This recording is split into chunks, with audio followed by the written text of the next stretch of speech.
Assalamualaikum warahmatullahi wabarakatuh. Kembali lagi di channel Pixie Cerita Horor. Untuk kisah kali ini ada sebuah cerita yang diambil dari akun Twitternya @readyraskid. Dan untuk kisah yang akan saya bawakan kali ini yaitu sebuah kisah nyata yang berjudul Jerat. Dan untuk seperti apa kisahnya, mari kita masuk ke ceritanya. Ini adalah teman baik, tapi yang telah dilakukannya membuatku harus melakukan ini. Sebuah cerita berdasarkan kisah nyata. 1975. Buah durian berguguran sore itu. Angin kencang baru saja menerpa kebun durian milik Mak Rupin dan Wahid. Keduanya tertawa senang karena tidak perlu susah-susah menunggu buah durian jatuh dengan sendirinya. Lumayan Hid, banyak yang jatuh. Mak Rupin langsung mendekati buah-buahan yang jatuh. Wahid juga tidak mau kalah. Diambilnya karung goni mencari-cari buah durian yang banyak menggelinding sampai ke arah sungai. Keduanya tertawa senang menghitung banyaknya durian yang mereka kumpulkan.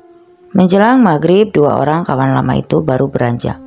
Mereka berlari menyusuri sawah yang menjadi batas kebun durian dan kampung. Karung berisi durian Wahid baru saja distandarkan di dinding dapur Wahid, duduk di kursi bambu yang ada di sebelahnya. Perlahan ada suara lari dari luar pintu rumah. Dapur terbuka.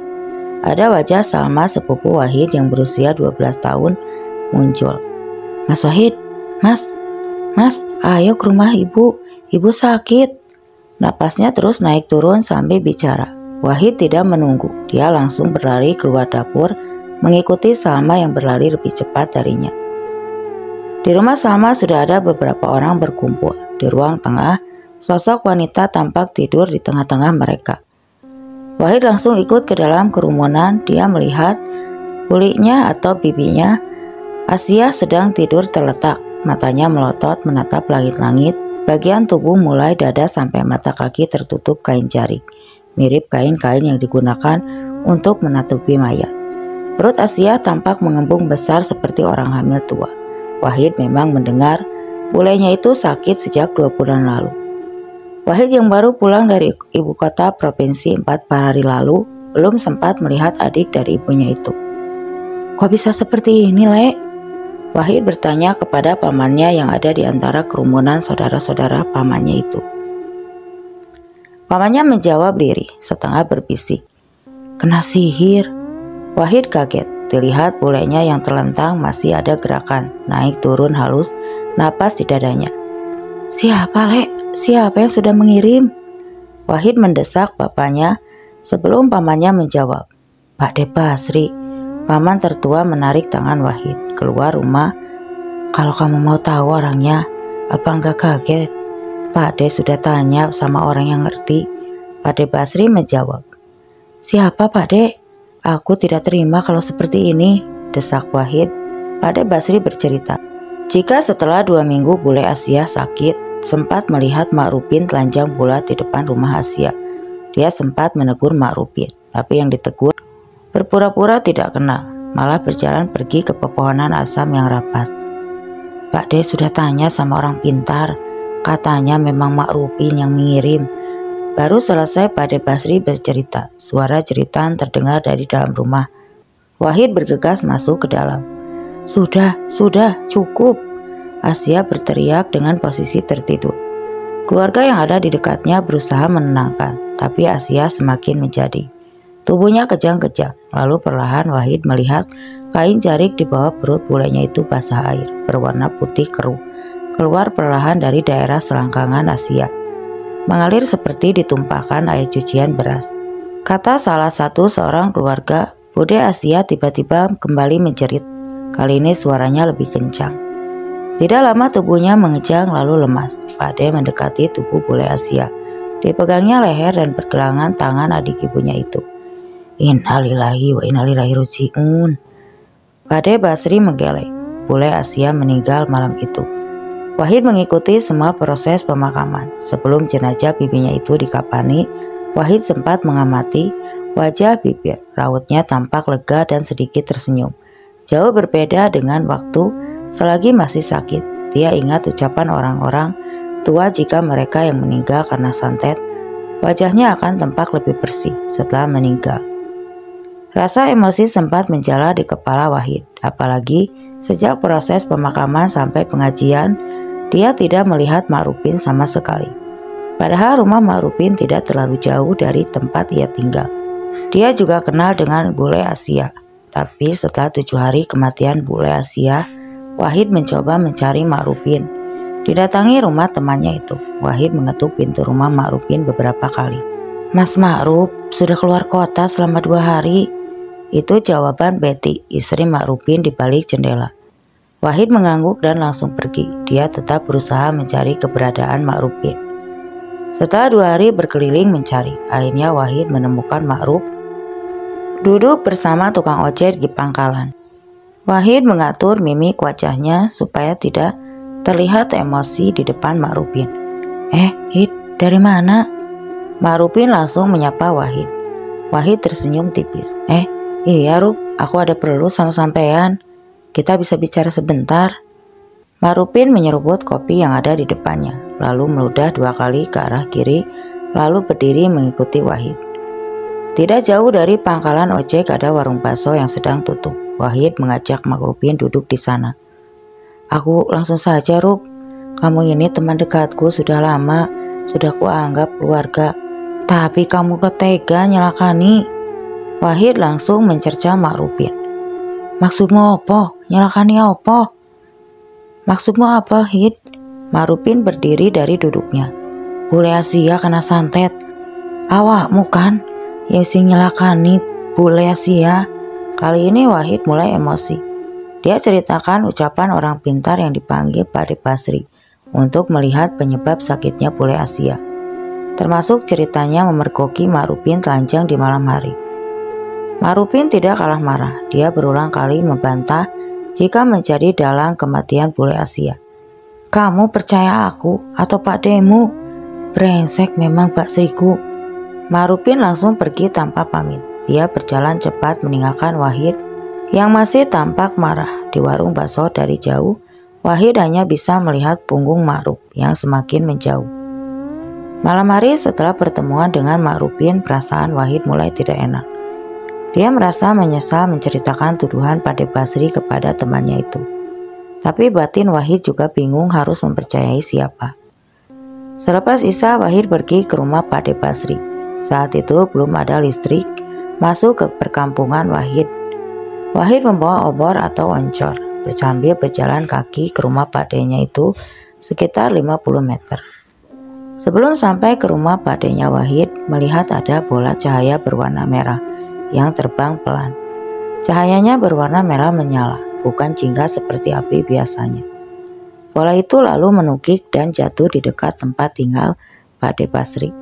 Wahid yang sadar dengan apa yang dilihatnya langsung berlari ke arah jatuhnya bola api.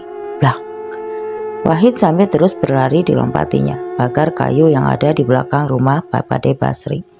Sambil menerawang samar-samar, dia melihat ada sosok yang berdiri di belakang rumah Pak Basri. Wahid meletakkan obornya di dekat pagar. Kakinya melangkah mengitari pinggiran pagar, mencoba melihat sosok itu dari arah pinggir. Wahid berjalan menjijit dengan hati-hati agar tidak terdengar. Semakin dekat, Wahid bisa melihat sosok itu lebih jelas. Tubuhnya jangkung dengan kaki dan tangan yang kurus, rambutnya panjang acak-acakan. Sosok itu beberapa kali menggeram sambil meraba-raba punggung rumah Pak Basri, seperti sedang mencari celah untuk masuk ke dalam rumah. "Woi, ngapain kamu?" Wahid menteriaki sosok tersebut. Makhluk itu langsung menoleh ke arah Wahid. Mulutnya bergumam seperti orang merapalkan mantra. Melihat wajah makhluk itu, Wahid langsung berdiri mematung. Mata makhluk itu hitam besar melotot kepada Wahid. Wajahnya rusak seperti kulit yang hangus terbakar, dengan mulut lebar dan hidung yang terus mengeluarkan lendir. Perlahan makhluk yang terlihat marah itu mendekati Wahid. Kakinya melangkah berat sambil terus bergumam. Sudah hampir nyalinya ciut. Wahid pun tangannya berusaha mencari-cari sesuatu di sekitar. Kakinya untuk dilemparkan. Langkah makhluk itu sudah mendekat. Aroma tanah bercampur bunga busuk terasa di hidung Wahid. Tiba-tiba pintu belakang rumah Pak Basri terbuka. Wahid menoleh ke arah pintu. Rupanya Pak Basri keluar dengan istrinya Rosma. karena mendengar suara teriakan Wahid. Setelah menoleh ke arah Pade Basri, Wahid kembali menoleh ke arah makhluk tersebut yang ternyata sudah menghilang. Setelah peristiwa itu, Pade Basri menjadi lebih hati-hati. Dia memilih tidur malam, bahkan kadang baru tidur menjelang pagi. Basri mengira ada yang ingin mencelakainya dengan mengirim ilmu sihir atau santet. "Sopo ya lek, kira-kira?" tanya Basri esoknya pada Wahid yang bisa mengira-ngira. "Tidak tahu Pade, mungkin orang yang sama," sahut Wahid. Sebenarnya Basri hanya bisa menggeleng-geleng. "Seperti ini harus dilawan, kalau tidak bakal terus hit." Wahid mengangguk. Azan maghrib baru saja selesai berkumandang. Wahid menyelesaikan sholatnya cepat-cepat, lalu menyahut obor, berlari ke arah masjid malam itu. Wahid sudah janjian dengan 2 orang temannya, Hasan dan Salam, untuk bertemu di gudang masjid. "Assalamualaikum San," ucap Wahid di dalam ruang gudang masjid. Sudah ada 2 orang temannya. Mereka duduk di atas pembukaan kayu sisa pembangunan masjid. Ada gorengan singkong dan 3 gelas kopi yang sudah dihidangkan di atas papan yang dijadikan meja. "Waalaikumsalam. Ada kabar apa sampai kamu meminta kita datang ke sini?" Hasan membuka pembicaraan. Wahid langsung menyambil kopi lalu menyeruputnya. Dia kemudian menceritakan kejadian yang menimpa bule Asia, sampai kejadian yang nyaris menimpa pada Pade Basri. Hasan dan Salam memandang Wahid dengan seksama. "Aku sebenarnya sudah dengar tentang ilmu yang dipelajari Mak Rupin," kata Salam menyambut sambil merapatkan tubuhnya. "Bahkan emakku sampai sekarang masih buta gara-gara Mak Rupin," kata Salam lagi. Salam lalu bercerita tentang kisah yang menimpa ibunya setahun silam. Siang itu ibu Salam mati sedang berjalan setelah pulang dari sawah. Dia berjalan agak cepat karena langit sudah mulai mendung. Saat sampai di pertigaan jalan kampung, tiba-tiba Mak Rupin muncul menaiki sepeda pancal dengan kencang dan hampir menabrak Wati. Untung Wati sempat menghindar mundur lalu jatuh terduduk sehingga tidak jadi tertabrak sepeda Mak Rupin. "Dasar anak buta," ucap Wati sambil menunjuk Mak Rup. Orang-orang langsung berdatangan menolong Wati sambil ikut menjumpai Mak Rupin. Sebaliknya bukan minta maaf, Mak Rupin malah tetap mengayuh sepedanya. Dia pergi meludah lalu menjauhi kerumunan orang-orang dan Wati yang sempat terjatuh. 4 hari setelah kejadian itu, Salam mendengar ibunya berteriak-teriak. Tidak lama setelah azan subuh, Salam yang masih terlelap langsung berlari ke kamar. Di sana dia melihat ibunya menangis sambil membuka kelopak matanya dengan tangannya. Wajah Wati berusaha menoleh ke kanan dan ke kiri, tapi tidak ada apapun yang dilihatnya. Bahkan Salam yang berdiri di depannya juga tidak terlihat. Sejak pagi itu Wati menjadi buta. Salam tidak tahu harus melakukan apa. Sempat dia membawa ibunya ke puskesmas, tapi Pak Mantri tidak menemukan keanehan. Bahkan sempat dianggap jika Wati buta karena penyakit gula yang didapatnya. Karena emak, semalam sebelum dia sakit, dia itu bermimpi. Dia bermimpi ketemu monyet besar. Dan di mimpinya itu, monyet itu mendatangi emakku, lalu melompat dan mencakar wajahnya. Mamaku sempat melihat wajah monyetnya mirip dengan Mak Rupin, cerita Salam kepada Wahid.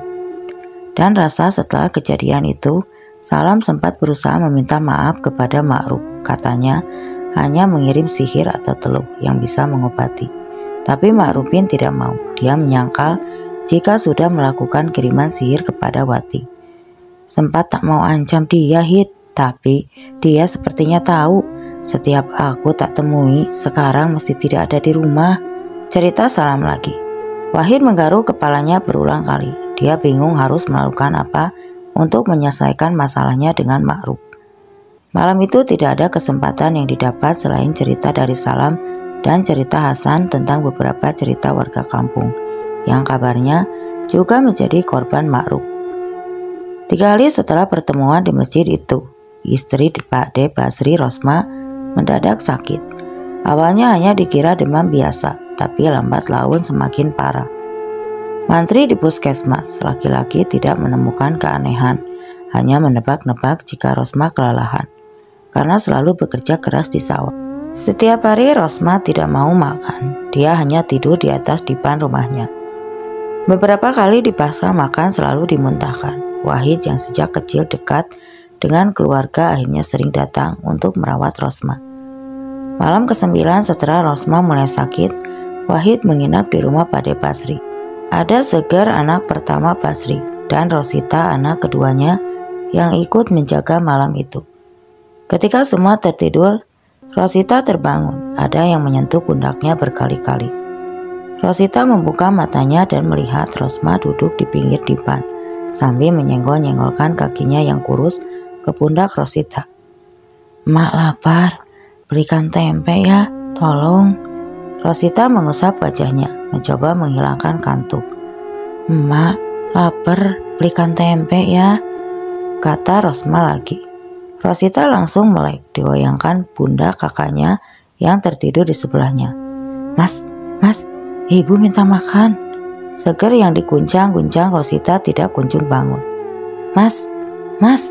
Lalu Rosita kembali menarik badan kakaknya, tapi sama sekali tidak ada respon. "Mak lapar, Ros." Mulut Rosma kembali mengucap lemah. Rosita tidak berpikir dua kali.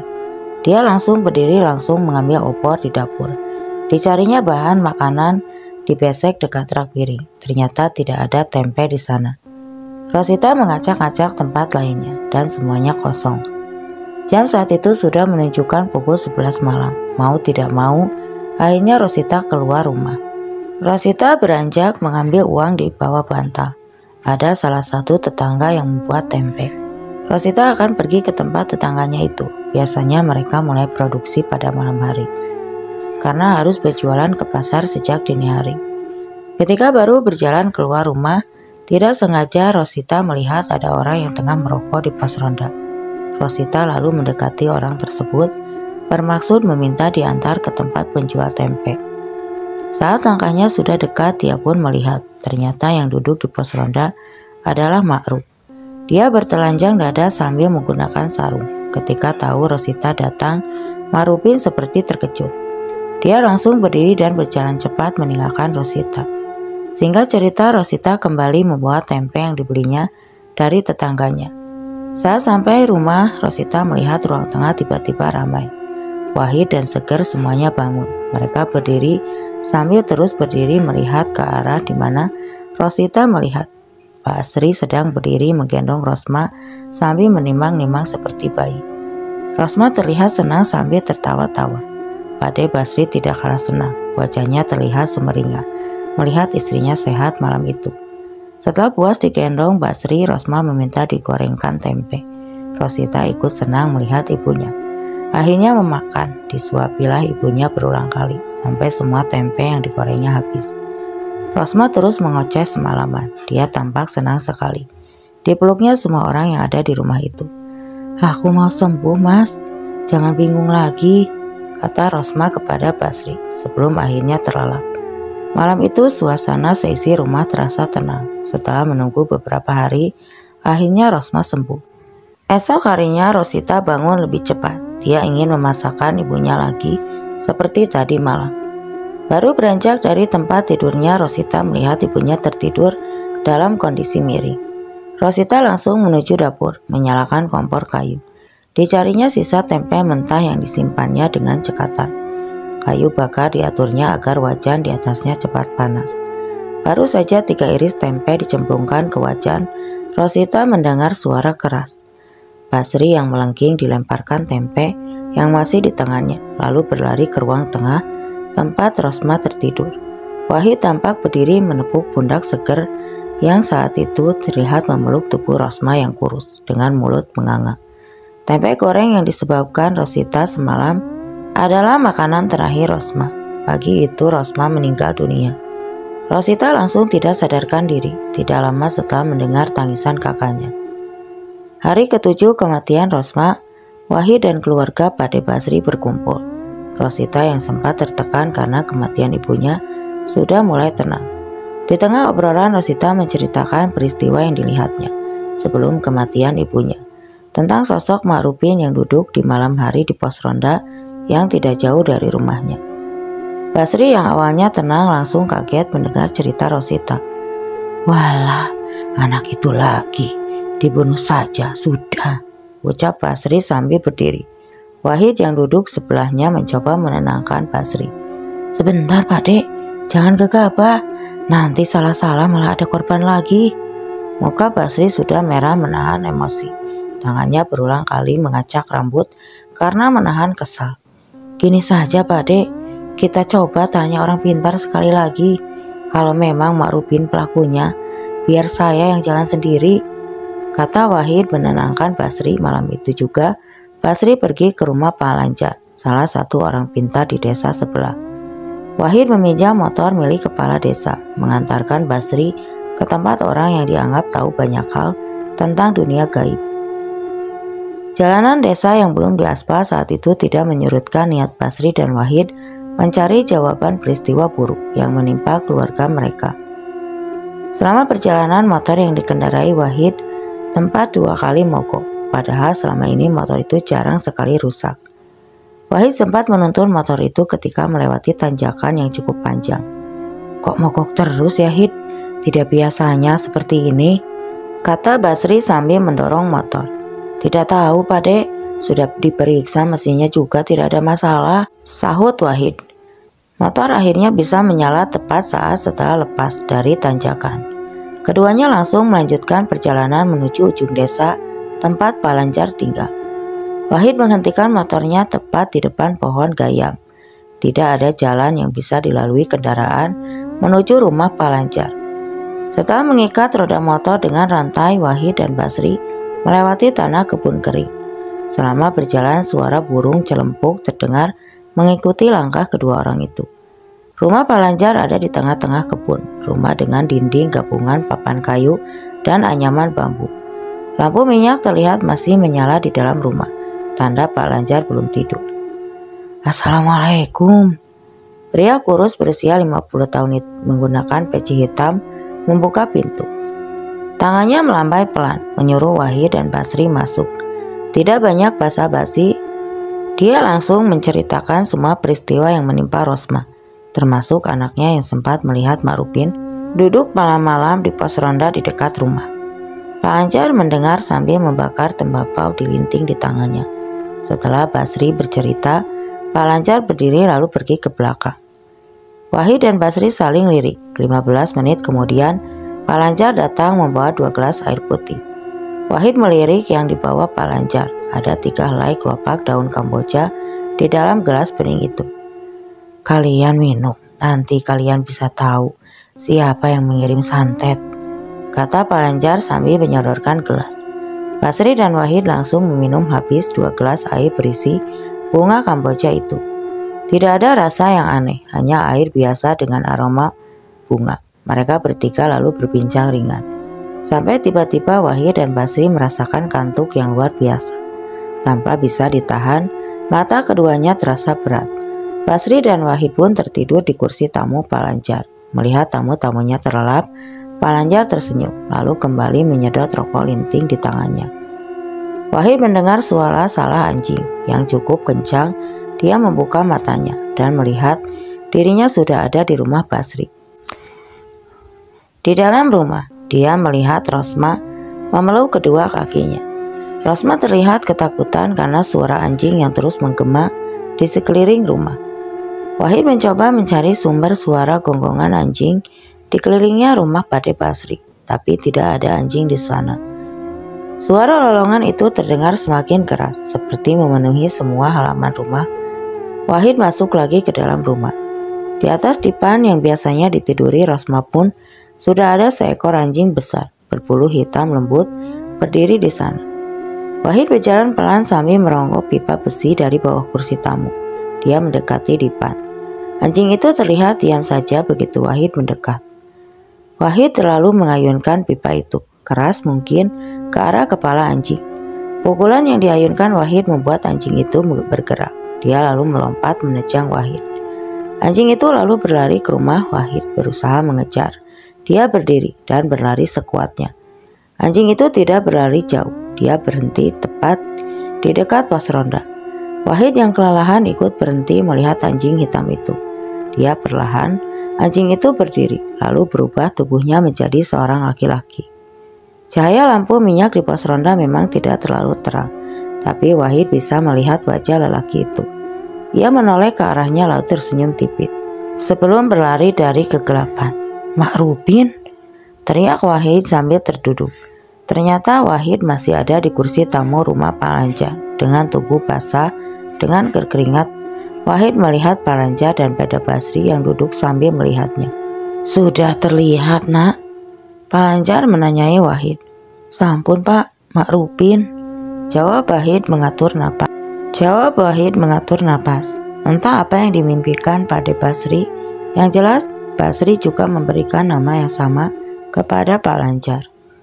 "Aku sudah tahu sebenarnya, tapi untuk menuduh orang tidak bisa sembarangan," kata Pak Lanjar menasehati. "Ayahnya Mak Rupin orang sakti, ilmunya turun ke Mak Rupin. Dulu bapaknya menguasai ilmu Pancasona, tapi tidak tahu apa itu diturunkan juga ke anaknya," lanjut Pak Lanjar. Setelah mendapatkan nasihat dari Pak Lanjar, Wahid dan Basri pamit pulang. Pikiran kedua orang itu terpecah. Sambil memacu kendaraan, Wahid mencari cara agar bisa menyelesaikan apa yang selama ini dilakukan Ma'ruf. "Hutang darah harus dibayar darah, Nak. Kedua bibimu belum waktunya mati." Basri memecah lamunan Wahid. Motor yang dikendarai Wahid mulai melewati turunan batas kampung. Baru 50 meter berjalan, tiba-tiba muncul sesuatu dari semak-semak dan langsung lewat di depan motor Wahid yang tidak siap, mengerem mendadak dan membantingkan setir kendaraannya. Kendaraannya terjungkal ke bawah karena posisi jalan masih menurun. Wahid sempat melirik sesuatu yang dikiranya hewan itu. Dalam posisi terlentang, Wahid melihat makhluk itu mirip babi hutan, tapi kakinya panjang seperti manusia. Wajahnya tidak tampak jelas dan langsung hilang ke sisi semak-semak. Wahid berdiri mencari Basri yang jatuh tidak jauh dari motor. Basri yang terlihat memegangi pergelangan tangannya. Remang-remang Wahid meraba tangan padanya itu. Ternyata tulang pergelangan tangan Basri patah. Dengan susah payah, Wahid mengangkat motor dan mengajak Basri naik, lalu kembali ke kampung. "Jelas itu bukan hewan biasa, Le," kata Basri. Rencana Wahid untuk bisa memberi pelajaran Mak Rupin mulai dipikirkan. Dengan cara matang, Basri jelas tidak bisa dilibatkan karena kondisi tangannya. Sore harinya, Wahid sempat bertemu Mak Rupin di warung nasi, tidak jauh dari kebun durian mereka. Anehnya Wahid seperti kehilangan emosi. Dia justru bercanda dengan Mak Rup. "Sudah panen banyak, Hid?" tanya Mak Rupin, membuka tas pinggangnya di depan Wahid. "Gak terlalu banyak, aku sibuk ngurusin Pada Basri, jadi banyak durian yang jatuh gak kepanen," sahut Wahid. Pak Rupin hanya tersenyum, lalu menunjukkan puluhan lembaran uang 10 ribuan dari tasnya. "Padahal harga durian lagi bagus sih, Hid." Wahid menoleh sebentar, lalu melanjutkan menyendokkan nasi ke mulutnya. Setelah pulang, Wahid baru ingat apa yang baru dilakukannya bersama Ma'ruf. Emosi yang sedari tadi seolah tidur mendadak muncul lagi. Wahid akhirnya membulatkan niatnya. Selepas maghrib, Wahid kembali mengajak Salam dan Hasan bertemu di gudang masjid. Wahid tidak banyak basa-basi. Setelah bertemu kedua temannya itu, "Keputusanku sudah bulat.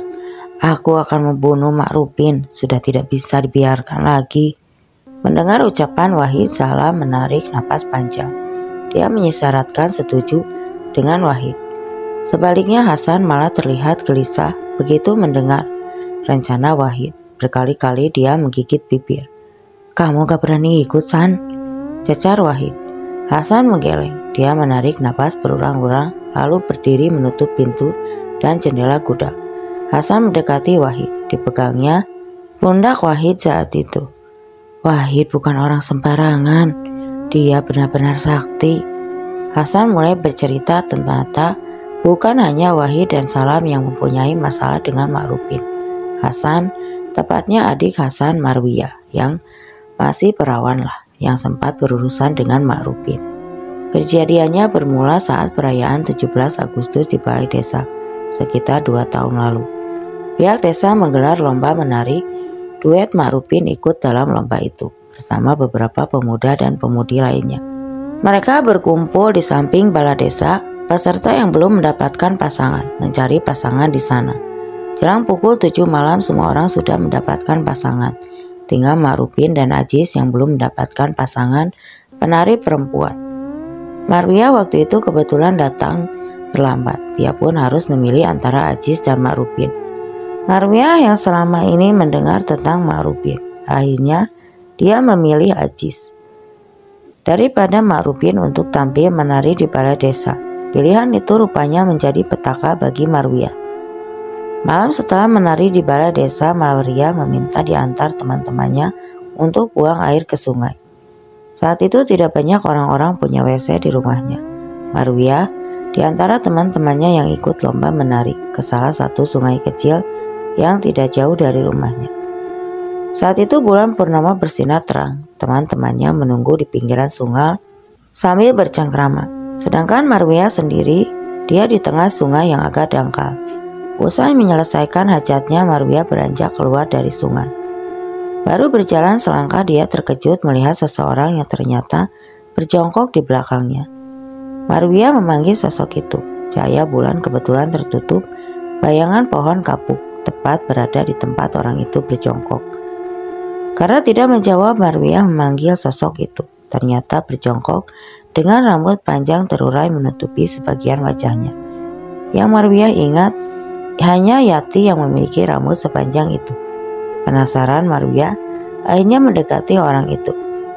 "Yat, kok diem saja sih? Kapan kamu ikut ke sini?" Sosok itu menggeram ketika Marwiyah mendekatinya. "Marwiyah, kok kamu lama? Ayo balik." Tiba-tiba ada orang yang berteriak dari pinggiran sungai. Ternyata Yati berdiri di sana dengan beberapa temannya. Melihat Yati berdiri di sana, Marwiyah pun kaget. Spontan dia menoleh ke belakang. Di depannya sudah berdiri sosok tubuh kurus dengan tinggi 3 meter. Jari-jarinya yang kurus panjang berusaha memegang pundak Marwiyah. Seketika Marwiyah menjerit keras lalu pingsan di tengah sungai. Kejadian yang menimpa Marwiyah itu akhirnya membuatnya sakit-sakitan. Malam hari setelah kejadian itu, Marwiyah berulang kali menjerit ketakutan. Bapak Hasan saat itu sebenarnya merasakan ada sesuatu yang tidak beres dengan anak perempuannya. Marwiyah sempat dibawa ke orang pintar, tapi keadaannya tidak kunjung membaik. Sampai ada salah satu orang pintar yang sepertinya tahu cara menangani Marwiyah. Tapi dia meminta agar adik perempuan Hasan itu tidak kembali ke kampung untuk mengantisipasi hal yang tidak diinginkan. Karena jika orang yang mengirimkannya santet tahu kondisi Marwiyah membaik, bisa jadi akan ada kiriman lagi dan lebih buruk. Sekarang Marwiyah sering tirah berpindah-pindah dari rumah satu saudara ke saudara lainnya. Hasan awalnya bingung atas apa yang menimpa adiknya. Ketika sedang duduk bersama pamannya di depan rumah, terdengar dipan kayu di dalam rumah seperti diinjak-injak banyak orang. Hasan lalu masuk bersama pamannya. Di dalam rumah ternyata sudah ada bibi Hasan dan anaknya, ternyata sudah berdiri mematung di depan kamar. Di dalam Marwiyah tengah menarik asik, seolah ada lawan menarik badannya bergoyang-goyang ke kanan dan ke kiri, membuat suara dipan kayu bergesekan ramai.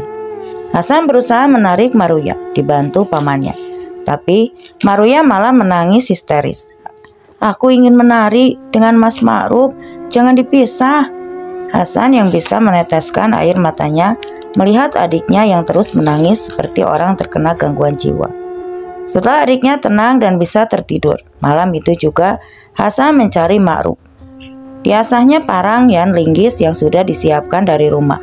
Hasan hafal jika Ma'rupin selalu menyambangi pohon duriannya di malam hari. Hasan mengendap-endap bersembunyi di lebatnya pepohonan pisang, tidak jauh dari kebun Ma'ruf. Emosi yang sudah memuncak membuat Hasan tidak berpikir panjang. Tidak lama Ma'rupin lewat di depannya dengan menggunakan obor. Hasan langsung keluar dari persembunyiannya.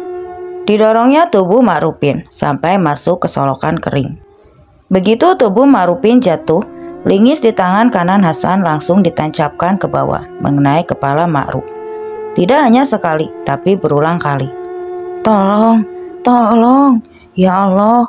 Ma'rupin sempat melolong, tapi Hasan terlanjur kalap kala ini. Parang di tangan kanannya yang disabutkan berulang kali ke arah kepala Ma'ruf. Hasan terus memukulkan 2 senjata yang dibawanya sampai tidak terdengar suara sama sekali. Parang dan Lingi sudah berlumuran darah. Diamatinya tubuh lemas Ma'ruf. Hasan yakin Ma'rupin sudah menjemput ajalnya. Dilompatinya solokan kering di depannya, lalu berlari menjauh pulang ke rumahnya menembus pekatnya malam. Dibasuhnya dua barang yang digunakan membunuh Ma'rupin di pancoran air yang sepi. Hasan lalu pulang ke rumahnya dan tidur dengan perasaan takut bercampur lega. Esoknya Hasan bersiap pergi ke sawah. Sebelum berangkat dia mampir ke warung untuk membeli rokok kretek. Hasan masih membawa parang yang sempat digunakannya menyerang Ma'rupin tadi malam. "San, sepertinya parangmu tumpul. Biasanya diasah lagi supaya tidak karatan." Hasan menoleh ke belakang mencari sumber suara yang mengajaknya bicara. Bulu kuduk Hasan langsung berdiri. Ia melihat Ma'rupin berdiri sambil menyampirkan sarung di lehernya. Ma'rupin lalu tersenyum dan pergi meninggalkan Hasan. Sebaliknya, sendi-sendi di kaki Hasan terangsang, lalu keringat dingin mulai muncul di kepalanya. Dia yakin jika semalam Ma'rupin sudah dibunuhnya. "Aku sampai gemetar, Hid. Gak wani tenan aku karo Ma'rupin. Sakti anak itu." Hasan memelas menjelaskan kepada Wahid yang masih berambisi membunuh Ma'ruf. Wahid yang mendengar cerita Hasan kini ikut merasakan ketakutan sekaligus kemarahan tertahan di dadanya. "Assalamualaikum." Sebuah suara ketukan muncul dari pintu gudang masjid. Wahid dan Hasan langsung terdiam mendengar suara itu. Salam yang duduk di dekat pintu langsung berdiri membuka engsel masuk. "Tak kira siapa?" Salam menyuruh Seger masuk lalu melirik keluar pintu dan menutupnya lagi. Napas Seger terdengar naik turun begitu masuk ke dalam gudang. Salam menyodorkan gelas berisi teh kepada Seger dan langsung tandas diminum. "Aku dapat pesan dari bapak tadi. Pak Lanjar ke rumah memberikan ini. Katanya kalau kamu benar mau membunuh Ma'rupin harus menggunakan ini." Seger menyerahkan sesuatu yang dibungkus kain bekas goni beras ke Wahid. Bungkus itu langsung dibuka Wahid. Isinya ternyata sebuah tali tampar berukuran besar dan cukup panjang. Wahid mengamati tali itu dengan seksama. Ada bekas daun-daun kelor yang menempel di serat-seratnya. Ada tulisan raja di beberapa sisi tali. Seger lalu mendekati Wahid memberikan pesan malam itu. Malam kedua setelah pertemuan di gudang masjid, ada rapat pembagian bibit di balai desa. Semua warga hadir dalam rapat, termasuk Hasan, Salam, Wahid, Seger, dan Ma'ruf. Rapat berlangsung sampai sekitar jam 11 malam. Setelah rapat, semua warga yang datang satu persatu pulang. Wahid memilih pulang bersama Ma'rupin. Dia menumpang obor Ma'rupin karena tadi dia berangkat bersama Seger yang sudah pulang lebih dari awal. "Rup, ayo lihat kebun durian. Siapa tahu ada yang jatuh lagi. Kan tadi sore ada angin kencang," kata Wahid setelah keluar dari balai desa. "Wah, iya. Ayolah, tinggal 2 minggu terakhir ini panennya, kamu sudah butuh uangnya ya," sahut Ma'rupin sambil tertawa. Wahid mengangguk sambil tersenyum. Keduanya berjalan beriringan melewati jalanan sempit menuju kebun. Sambil terus berbincang selama di perjalanan mereka lalui melompati solokan kering yang menjadi pembatas kebun area kampung. Baru 2 langkah Ma'rupin dan Wahid berjalan. Tiba-tiba ada beberapa orang yang muncul menyegat Ma'rupin. Tubuhnya langsung dirobohkan ke tanah. Wahid langsung merebut obor dari tangan Ma'ruf. Orang-orang itu langsung mengikat kedua pergelangan tangan, kaki, dan tangan Ma'ruf. "Ada apa ini? Ada apa?" Ma'rupin berteriak lalu tertawa. Setelah tangan dan kakinya diikat, Wahid tidak tinggal diam. Dia ambil kantung kain yang dari awal disiapkan di balik sarungnya. Kain itu langsung diselundupkan ke kepala Ma'ruf. Seger mendekati Wahid sambil mengulurkan sebuah pisau. Wahid berpikir sebentar lalu mengambil pisau itu. Pisau yang dibawa Seger bukanlah pisau besi seperti biasanya, tapi pisau yang terbuat dari bambu dengan bagian pinggir yang tajam. Wahid langsung mendekati kepala Ma'ruf dan menggorok lehernya beberapa kali.